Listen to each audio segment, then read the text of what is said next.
और रुक करते हैं अगली बड़ी खबर का, जो कि छत्तीसगढ़ से आ रही है, जहां पर छत्तीसगढ़ में बीजेपी का प्रदेश व्यापी प्रदर्शन हुआ, जहां पर धान खरीदी को लेकर बीजेपी ने हल्ला बोला है। रमन सिंह समेत कई बड़े नेताओं ने गिरफ्तारी दी है। छत्तीसगढ़ सरकार के खिलाफ नारेबाजी भी की गई। तो इस वक्त की बड़ी खबर हम आपको बता रहे हैं छत्तीसगढ़ से, जहां पर बीजेपी का प्रदेश व्यापी प्रदर्शन हुआ। धान खरीदी को लेकर बीजेपी ने हल्ला बोला है, रैली निकालकर कलेक्ट्रेट का घेराव भी किया है। पुलिस और कार्यकर्ताओं के बीच झूमा झटकी भी हुई है।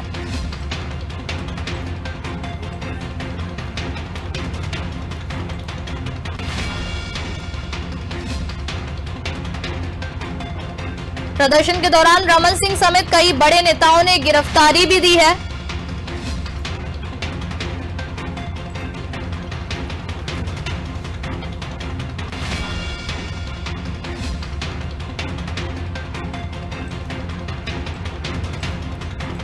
जहां पर छत्तीसगढ़ सरकार के खिलाफ नारेबाजी भी की गई, रैली निकालकर कलेक्ट्रेट का घेराव भी किया गया।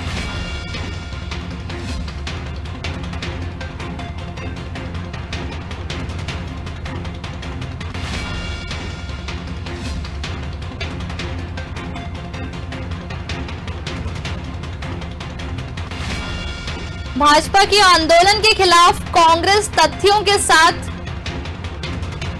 पहुंचे और धान खरीदी में अव्यवस्था पर भाजपा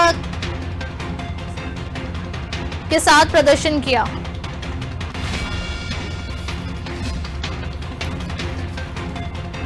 और हमारे साथ खबर पर अधिक जानकारी के लिए बीजेपी प्रवक्ता श्रीचंद सुंदरानी जी फोन लाइन पर हैं। श्रीचंद सुंदरानी जी, बहुत बहुत स्वागत है आपका नादी टीवी में। जी शिवानी जी, मैं जिला अध्यक्ष हूँ, प्रवक्ता अभी नहीं हूँ। माफ कीजिएगा। सुंदरानी जी, मेरा आपसे सीधा सवाल है, छत्तीसगढ़ बीजेपी का जो प्रदेश व्यापी प्रदर्शन है, पहली प्रतिक्रिया क्या है आपकी? देखिए, जो बड़ा सफल प्रदर्शन हुआ, किसानों में आक्रोश है, महिलाओं में आक्रोश है, युवाओं में आक्रोश है। भूपेश बघेल सरकार हर मोर्चे पे विफल रही है। किसानों के दम पे सरकार बनी थी, शराबबंदी के नाम से सरकार बनी थी, सारे वादे पे विफल रही सरकार। कोई भी जन आकांक्षाओं पे ये सरकार खरी नहीं उतरी, पूरी तरह से विफल रही। वो देखने को मिला। आज लाखों लोगों ने प्रदेश में गिरफ्तारी दी है। राजधानी अकेले में 10,000 आदरणीय डॉक्टर रमन सिंह जी के नेतृत्व में, नवीन नितिन जी के नेतृत्व में बड़ी संख्या में, हजारों की संख्या, 10,000 से अधिक संख्या में गिरफ्तारी दी है। पर जिस तरीके से सरकार पर आप आरोप लगा रहे हैं, किसान की धान खरीदी नहीं हुई, और भूपेश बघेल जी ने पीएम को पत्र भी लिखा है कि रमन सिंह विघ्न पैदा कर रहे हैं। देखिए, मानसिक संतुलन कांग्रेस के लोग खो चुके हैं। किस प्रकार के वो बयान दे रहे हैं, ओछे बयान दे रहे हैं, छोटी मानसिकता से बयान दे रहे हैं। डॉक्टर रमन सिंह जी के बारे में उलूल जुलूल बात करते हैं, भारतीय जनता पार्टी के बारे में बात करते हैं, और तो और इनके नेता राहुल गांधी जी, जिस प्रकार नड्डा जी के बारे में, हमारे राष्ट्रीय अध्यक्ष है, सबसे बड़े विश्व के राजनीतिक दल के अध्यक्ष है, उनके बारे में जिस प्रकार से हल्की टिप्पणी भूपेश बघेल जी और राहुल गांधी जी कर रहे हैं, निश्चित रूप से इसकी निंदा पूरे देश में हो रही है। बिल्कुल सुंदरानी जी, मैं आपको यहाँ रोकना चाहूंगी। हमारे साथ कांग्रेस प्रवक्ता धनंजय सिंह ठाकुर भी जुड़ चुके हैं। धनंजय, बहुत बहुत स्वागत है आपका नादी टीवी में। नमस्कार सर, जिस तरीके से छत्तीसगढ़ बीजेपी का प्रदेश व्यापी प्रदर्शन चल रहा है, वहाँ पर विपक्ष तो सवाल उठाएगा ही, क्या कहना है आपका?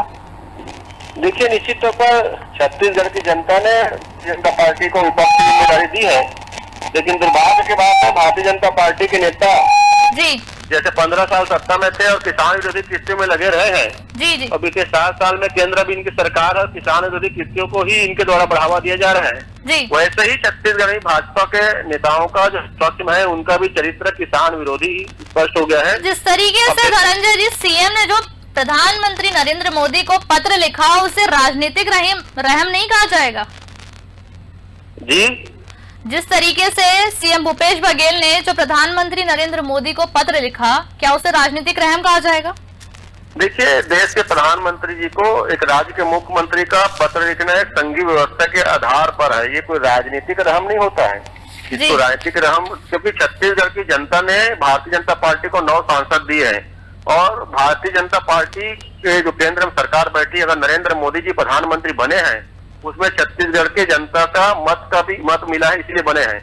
तो ये रहम वाली शब्द वहाँ पे उचित नहीं होगा। एक संघीय व्यवस्था पर पत्र लिखा है। अगर भारतीय जनता पार्टी को लगता है कि छत्तीसगढ़ को भारत सरकार से किसी प्रकार की मदद नहीं मिलनी चाहिए और जिस प्रकार से भारतीय जनता पार्टी लगातार षड्यंत्र करने में लगे हुए हैं, ये उनकी एक दोयम दर्जे की सोच हो सकती है। एक प्रधानमंत्री को देश के एक मुख्यमंत्री पत्र लिखते हैं और एक संघीय व्यवस्थाओं के साथ होता है।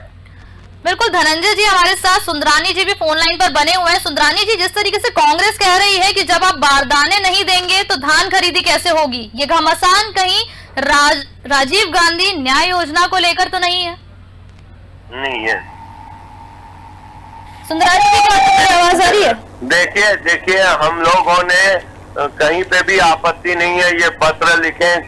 बारदानों की जहां तक बात है, जून 2020 में ही सरकार को बता दिया गया था कलकत्ता की जूट मिलों ने कि हम बारदानों की सप्लाई पर्याप्त मात्रा में नहीं कर पाएंगे। कोविड के कारण प्रोडक्शन नहीं हुआ है। 6 महीना पहले जिस सरकार को पता था कि प्रदेश में बारदानों की व्यवस्था नहीं हो रही कलकत्ता से, तो 6 महीने पर्याप्त होते हैं। अगर राज्य सरकार जो अव्यवस्था कर रही है, 15 रुपए किसानों को दे रही, 35 रुपए में किसान धान का बोरा खरीद रहा है जी, 70 रुपए में, कहीं 60 रुपए में खरीद रहा है और यहाँ तक कि 15 रुपए सरकार के द्वारा दिया जा रहा है। किसानों पे दोहरा मार पड़ रहा है।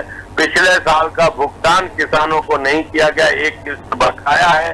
इस बार जो धान खरीदा है, डिफरेंस का पैसा कब मिलेगा ये कोई गारंटी नहीं है। इस साल मिलेगा, 2020 में मिलेगा, 2021 में मिलेगा कि 2022 में मिलेगा, ये कोई सुनिश्चित नहीं किया। सुंदरानी जी, यहाँ पर एक सवाल ये भी उठ के आता है, मैं धनंजय जी से पूछना चाहूंगी, आखिर कहीं ना कहीं किसान तो परेशान हो ही रहा है। खरीदी केंद्रों से जो किसान वापस लौट रहे हैं, आप कब तक बारदानों की कमी का बहाना बनाते रहेंगे? देखिए, जानकारी के लिए बता दूं, आज छत्तीसगढ़ में 20 साल बाद माननीय मुख्यमंत्री भूपेश बघेल की सरकार ने जो धान खरीदी किया है, एक रिकॉर्ड है। 19 लाख से अधिक किसान का धान बेचने में सफल हुए हैं। धान की समर्थन मूल्य राशि उनके खाते में आ गई है। ये भूपेश बघेल सरकार की धान खरीदी को लेकर की गई व्यवस्था है। मैं सुंदरानी जी की बात को सुन रहा था, बड़ा मुझे हंसी आती है सुंदरानी जी की बात को लेकर। एक भाजपा का आम कार्यकर्ता इस प्रकार की बात करे तो समझ में आता है ये पूर्व विधायक है, सरकार में रहे हिस्सा। क्योंकि आप देखेंगे, धान खरीदी के लिए बारदाना की व्यवस्था जो है वो केंद्र सरकार के अधीन रहने वाले जूट कमिश्नर करते हैं। कलकत्ता में जूट मिल की ऑफिस है। निश्चित तौर पर हमने जब जूट कमिश्नर से डिमांड की कि हमें 3,50,000 कटान बोरे बारदाने की आवश्यकता है छत्तीसगढ़ में, हमें उस दौरान बताया नहीं गया। नवंबर माह में धान खरीदी शुरू होनी चाहिए थी और अक्टूबर माह के अंत में हमको सूचित किया जाता है कि हम आपको बारदाने की उपलब्धता नहीं करा पाएंगे। सुनिएगा, दूसरी बात, जब हमने कहा कि ठीक है आप बारदाना नहीं दे पाते तो हमें परमिट जारी करिए, आप अपने प्लास्टिक बारदानों से हम धान की खरीदी करेंगे, उसमें भी इन्होंने अनुमति जारी नहीं किया। और सबसे बड़ी बात आप समझेंगे कि एफसीआई जो है जूट कमिश्नर कलकत्ता के द्वारा दी गई बोरों से ही चावल लेती है और जब तक आप बोरे में चावल नहीं देंगे वो नहीं लेती। तो किसान का बोरा का जो दाम है वो केंद्र सरकार ने तय करके रखा हुआ है 15 रुपए 39 पैसा। 15 रुपए 39 पैसे ज्यादा राशि आप दोगे तो मान्य नहीं है। तो मैं तो कहूंगा सुंदरानी जी से कि इनके 9 सांसद हैं, केंद्रीय मंत्री हैं, जो राज्यसभा के सदस्य हैं, तो ये क्यों नहीं नरेंद्र मोदी जी को पत्र लिखते कि बारदाना की कीमत को बढ़ा दिया जाए। ये छत्तीसगढ़ में ही नहीं, मध्य प्रदेश में 15.40 पैसे मिलेगा, उत्तर प्रदेश में 15.40 पैसे मिलेगा, बिहार में 15.40 पैसे मिलेगा। ये दाम क्यों नहीं बढ़वा लेते? हम तो बहुत ही इस बात को कहना चाहेंगे। और निश्चित तौर पर जिस प्रकार से भारतीय जनता पार्टी ने आंदोलन किया है, ये स्पष्ट हो गया है कि 100 चूहे खाकर जो बिल्ली हद को जाती है, ये कहावत है। इसको चरितार्थ करने का काम पूर्व मुख्यमंत्री रमन सिंह ने, धरमलाल कौशिक जी ने, शिवराज जी ने किया है। क्योंकि ये धान बेच के धान नहीं बेचने खरीदने का झूठा आरोप लगा रहे हैं। ये स्पष्ट है, ये किसान विरोधी लोग हैं, ये किसानों के फेवर में नहीं बल्कि अपने राजनीतिक धरातल को बचाने के लिए लोग आंदोलन किए। और दुर्भाग्य की बात है, इनके झूठ भरे इस आंदोलन में इनके ही प्रभारी शामिल नहीं होते हैं। छत्तीसगढ़ किसानों ने तो दूर बना ही लिया है, इनके प्रभारी खुद इस आंदोलन में शामिल नहीं हो पाए। ये स्पष्ट है कि रमन सिंह जी हो, धरमलाल कौशिक जी हो, ये झूठ की राजनीति कर रहे हैं। जवाब ले लेते थे। सुंदरानी जी, क्या आप मेरी आवाज सुन पा रहे हैं? जी जी बिल्कुल सुन रहा हूँ। धनंजय जी की जो बात है उसी का जवाब दे दीजिए आप। धनंजय जी, मैंने कहा ना, कांग्रेस पार्टी के लोग सिर्फ उठपटांग बातें करते हैं। प्रदेश प्रभारी जी को वहाँ अपने प्रदेश की बैठक में लेनी थी दिल्ली में, उस कारण से नहीं आ पाई, उसको भी ये इशू बना रहे। इनका मानसिक दिवालियापन वहीं से झलकता है। प्रदेश के सह प्रभारी जी नितिन नवीन जी आए, नेतृत्व किए, डॉक्टर रमन सिंह जी नेतृत्व किए, प्रदेश प्रभारी जी आने वाली थी, लेकिन क्या उनको एक अचानक बैठक दिल्ली में हो गई, इस कारण से नहीं आई। उसको भी ये लोग इशू बनाने का काम करते हैं। कहीं ना कहीं 10,000 से अधिक रायपुर में किसान और भारतीय जनता पार्टी के कार्यकर्ता अगर सड़क पर आते हैं तो सरकार को ये समझ लेना चाहिए कि अब उनकी सरकार के सामने 2023 में जो बड़ी चुनौती की शुरुआत हो चुकी है, 2023 में इस सरकार को हम उखाड़ फेंकेंगे। बिल्कुल, बहुत बहुत शुक्रिया सुंदरानी जी और धनंजय जी हमारे साथ जुड़ने के लिए। यहाँ पर ये खबर आ रही है कि छत्तीसगढ़ बीजेपी का जो ये प्रदेश व्यापी प्रदर्शन है, तो भैया विपक्ष तो ठीकरा फोड़ेगा ही, और इसी के साथ सरकार आरोप भी लगा रही है, सरकार पर आरोप भी लग रहे हैं।